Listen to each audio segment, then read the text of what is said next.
How do you feel about the new positioning here now? We've changed things That's around. fine. I'm adaptable. I'm versatile. Yeah, I like to change things up. Yeah, do you? Yeah. Good. Okay. It's quite smug, this layout. But you see, that's what you're seeing there now. Look at that camera there. Oh, I could have fucking done with a little grooming, like, seriously. That's nice. It's a better angle for you. That is your natural angle. The side angle? Yeah. The side angle is horrible. It's where you shine. Well, up here is where you shine, where you have no hair, but also just generally that side. How are you, Father Ted? How am I with Father Ted? Yeah. Well, Father Ted is... It's an institution, isn't it? It's actually now a cultural institution in Ireland. It is, yeah. Yeah, I mean, it's up there with the works of Samuel Beckett. It's up there with the catalogue of U2. It's a thing that we are known for around the world. Yeah, and it's amazing the longevity of it, because like when to finish up Dermot Morgan, I think is dead now, about sort of 10 years or so. Longer. Thanks, Dermot. How long is Dermot Morgan dead? It's 97 or so he died, I think. 97, 98. 96. 96? Yeah. I think it's 20 years. Yeah. Thank you very much. So just hold on there a second. Is that do we need a Dermot friend thing? 98 he died. Okay. So do you want to sit down? I'm good. No. Okay. See you later. Bye. Bye. Bye. So if you think about how long he's dead, yeah, he died in 1998. So it's the longevity of the show has just been incredible. It's always on TV. It's always going to be on somewhere. So there are things that you can do to celebrate this, and one such thing is happening tonight in the Grafton Lounge. It is a table quiz that specialises in Father Ted trivia. And it just sounds like a super. It's a great idea. Already, it sounds like to make it even to make matters even more fantastic. It's being hosted by Owen McLove. It is organised by a group called Green Shoes Events. They do these very sort of fun, quirky, novelty sort of events. Yeah. You can get tickets on with our friends Eventbrite.ie. It's happening eventbrite.ie. No. I know you haven't heard them, but there's also going to be a lovely girls competition at it, which is open to boys and girls, by the way. That's the right thing to do, and it sounds like a great night out. So that's a great night out. It's on this evening, Grafton Lounge, 7 o'clock. If you don't fancy Father Ted table quiz, and not everyone is probably going to be into a Father Ted table quiz, you can go round to the RHA Gallery, which is just there in Eli Place near Stephen's Green. They have they've been running a series of events called the Hennessy Lost Friday. They had the first one back in January 29th, and it's like a kind of multidisciplinary expo of very cutting edge arts and music and food, and it's kind of like a mini evening festival, if you like, in the RHA Gallery. The last one sounded great. There was super DJs at it. There was amazing food stands. There were installation artists. There were print artists.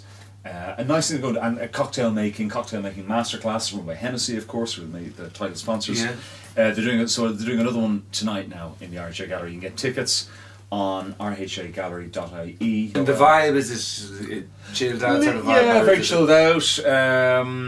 A little bit hipstery, dare I say it. So you go in, there's a band. There'll be bands. Cocktails. There'll be DJs. There'll be cocktails. There'll be cocktail making classes. There'll be pop-up barbers at it giving haircuts. There'll be printmakers. There'll be installation artists. There'll be food stands.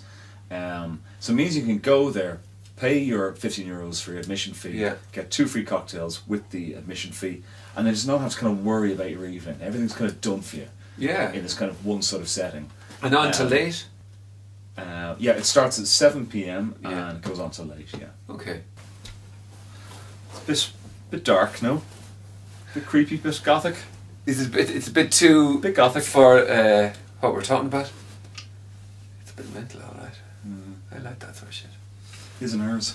His and hers, yeah. A couple of years ago, a film came out called Blue Ruin by a director called Jeremy Saulnier, a writer-director called Jeremy Saulnier, and it became a big talking point of the year. It was a very good neo-western that had a very unusual, very memorable protagonist played by Macon Blair.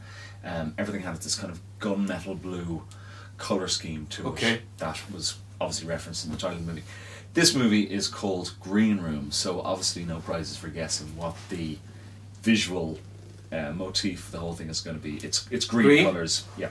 The plot line this time around, it's slightly less of a western than Blue Ruin was, but there still are some of those kind of backwoods, slightly frontiers sort of themes. It basically is a siege thriller, is what it turns out to be. Yeah. It's about a punk band, a hardcore punk band.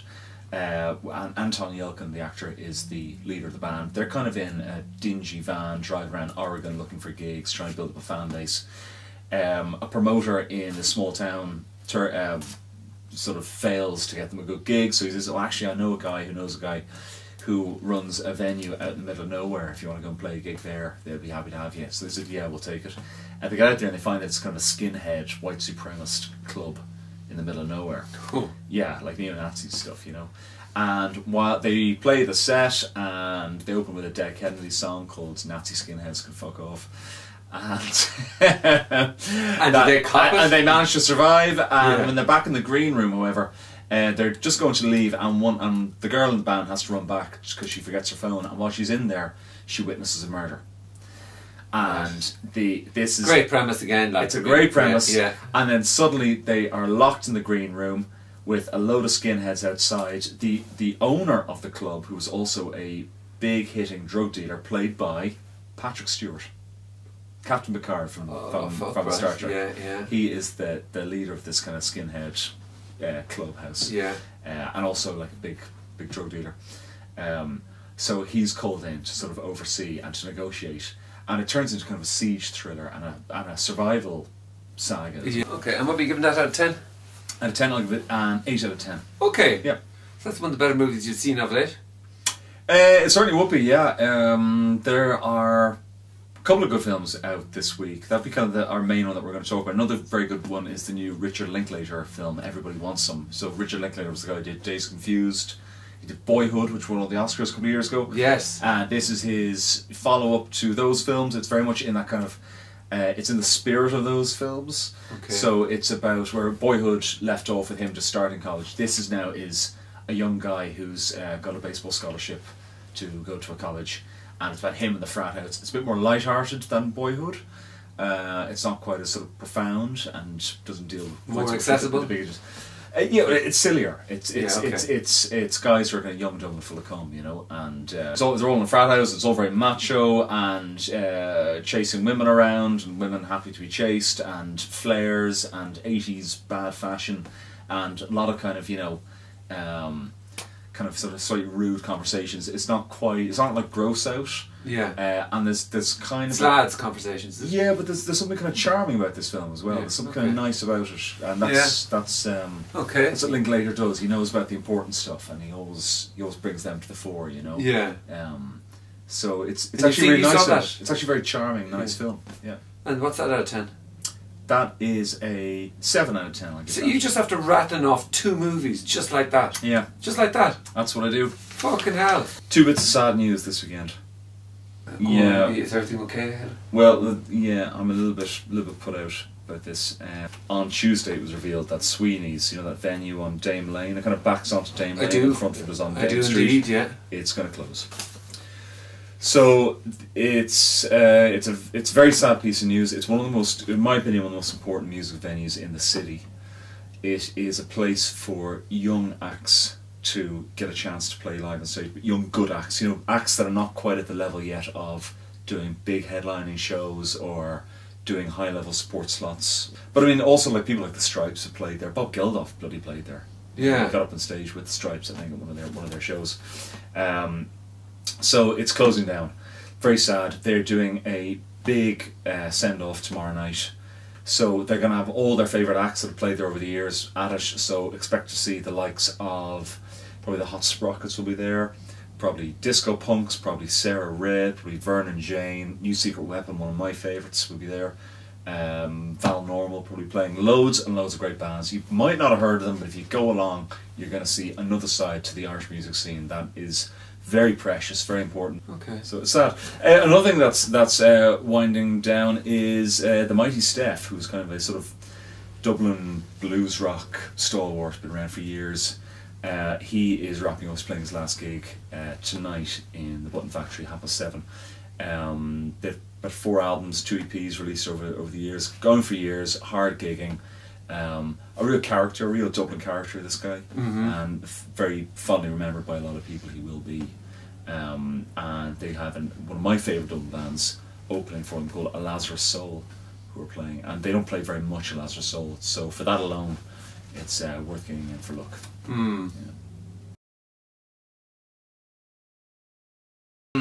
So this month we are giving it to Farmer Brown's on Bath Avenue. Yeah. Who've been there quite a while. Have you ever been there before? I have been there before. Yeah. Now, these guys do an amazingly good brunch, and the reason I feel that it's amazingly good is because it's big and hearty and rough and wholesome and honest to goodness. Yeah. And there's no like dainty little crap on your plate and ooh, a little sprig of this to make it look like, you know, it's just like, get that food on there. Yeah. Make sure it's good, make sure it's really good ingredients. These guys get their bread from the Bretzel Bakery and Aaron Bakery. Okay. Really, really good sourdoughs and stuff. Yeah. They get Inch House black pudding, you know, the kind of square block of black pudding. Yeah. Really good stuff, man. Yeah. Like the dog's bollocks.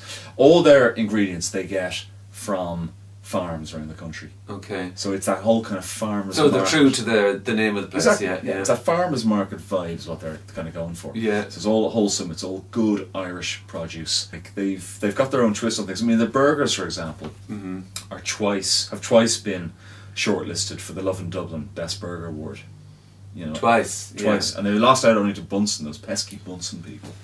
Well, Bunsen burgers I've never had, but apparently they're unbelievable. Very good. So they are the recipient of May's Brunch of the Month Award. And what's the prize? They talked about by us and watched by a few thousand people. Yeah, well, I mean, that's serious. That is seriously good there. And again, a bit like Angelina's. I wonder if they give you a free burger when you... Angelina's didn't give you anything, did they? They didn't even throw you a cup of coffee. Didn't even acknowledge me. Yeah. Not even a free black currant water. A couple of tweets. They gave me a couple of tweets. But we still gave it to them. We still, because we're not petty. We're the bigger person. Okay? Yeah, we're not into this. You cannot buy us. No. I mean, if you were to offer us a free brunch, we cannot be bought. We're just saying though, Dylan McGrath, if you want in on this brunch of the month thing, yeah. Any place you get it.